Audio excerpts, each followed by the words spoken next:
You're the only ones who can do anything. Okay, first off, how can you do it? It's not your job. Who's going to let you? And what can be done? Triage. You can find out what the numbers are. For our students, working students, real numbers. It's called anonymous polling.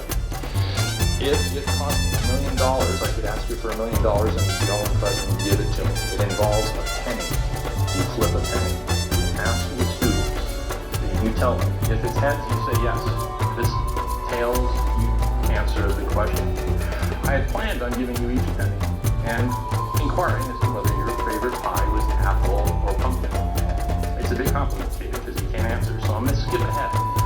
We could still do it. I could ask you to write on a piece of paper. Pick the top or the bottom. I could ask you to do it now. I can't ask you for your permission. But let's say you were to write on a piece of paper.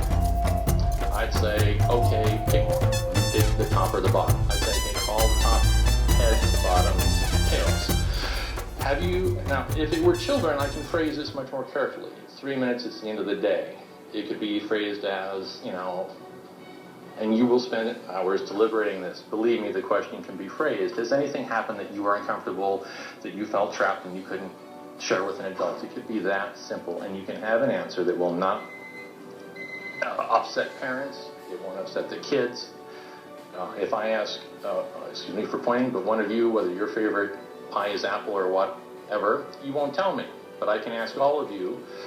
You'll say heads, heads, tails, tails, heads, heads, heads, tails, tails. None of you will know whose favorite pie or whatever. Okay, so we can ask our children these tough questions. That is not an excuse. I'm out of time. Yes, wrap up, please.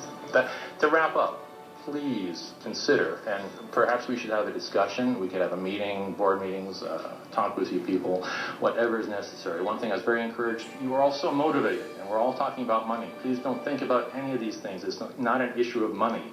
It is an issue of acknowledging that there's a problem and then worrying about it. If a child is on fire, and that's what we're talking about, this is literal abuse, and they're on fire now, not next month, not last month, it's not someone else's kids. As we're speaking, out of our 250,000 kids, students, 50 are newly being abused as we're speaking, and they're on fire in pain now, this second.